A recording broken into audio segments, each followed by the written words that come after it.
Hey gaming fans, so today's another Yu-Gi-Oh! Deck profile, and this one is for the GOAT format. I decided to start building a few more decks for GOAT format, because I find it's just a fun format to build for. So anyways, this one is based off of Greed. So this card is a continuous trap card that each time a player draws a card because of a card effect, they take 500 points of damage during the end phase for each card that they drew. So obviously with this you want to leverage cards that have your opponent draw cards. And so one of the best cards to play once you get your Greed up on the field. Now for this deck, it's a slow deck, so you want to like kind of control the board a little bit. You know, maybe stall out a little bit because you need to get your Greed onto the field, and then you need to get a bunch of cards that will help burn your opponent. So obviously the best one for this task is Disturbance Strategy.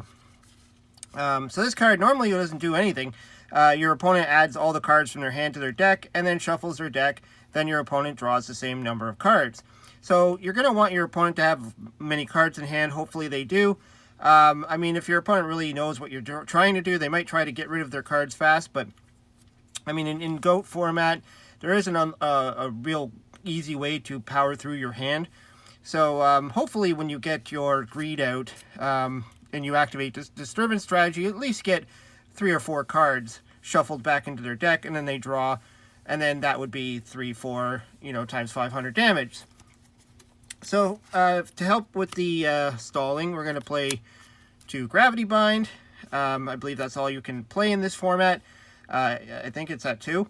And that just basically stops your opponent's bigger monsters from attacking. And because we are playing a burn style of deck, to help us burn, we're going to play Nightmare Wheel. So there's this card basically stops your opponent's attack and then deals 500 damage to them each turn. And for more damage, we're going to obviously add in Ring of Destruction. Probably one of the best traps in this format. This is before the errata came out, that you can't kill your opponent with it, basically. But this is the original version, which you just destroy a monster and inflict damage to your opponent. Then we got 2 fake traps, because we are playing a lot of traps in this deck, and so we want to make sure our opponent doesn't ruin our day. The thing is with Greed is it has to stay face up on the field, so your opponent can draw cards, but then if they draw into a Mystical Space Typhoon or a Heavy Storm, then they could just destroy the Greed card and then not take any damage. So to help also prevent anything like that from happening, we're going to play 3 Solemn Judgments, just to ensure that we don't lose our key cards. Now for the monsters, we have a small monster lineup. So Morphing Jar, obviously if you can pull that off, that's 5 cards that your opponent draws. So that's like 2,500 damage. And also to refresh both your hands too. I mean, you will take damage too, but hopefully you're damaging your opponent more. I put in 1 Death-Lakota because we are playing like a stall deck and we do need to get to these key cards really fast. So hopefully we can draw some cards with that. And then to add to the burn, because we can't just rely on Greed, we're going to have Stealth Birds. So I put 2 in here. So every turn, if that guy's face down on the field, you get to flip him up and then deal 1,000 damage to your opponent. Then I put in a Cyber Jar. Similar to the Morphing Jar, this could add cards to your opponent's hands. However, they're not drawing the cards, they're just adding them to their hand. So it won't affect Greed in any way.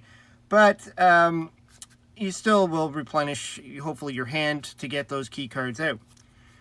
And then to help us get to our critical traps, we have 3 Cataville Omen.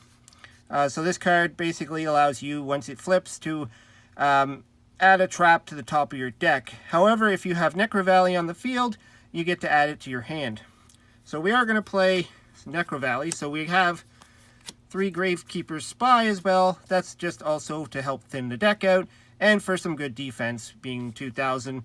And of course, while Necro Valley's on the field, your Spy is now 2,500 defense, which pretty much stops almost every single monster from attacking over him in GOAT format that most people play. Also with Necro Valley, it messes up strategies like Chaos. They can't banish their monsters.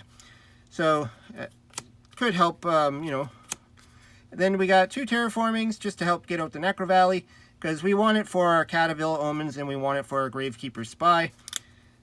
Then I put in 1 wave motion cannon, just as a MST target. You know, if you draw it early on, you put it on the field, let it start building up the counters.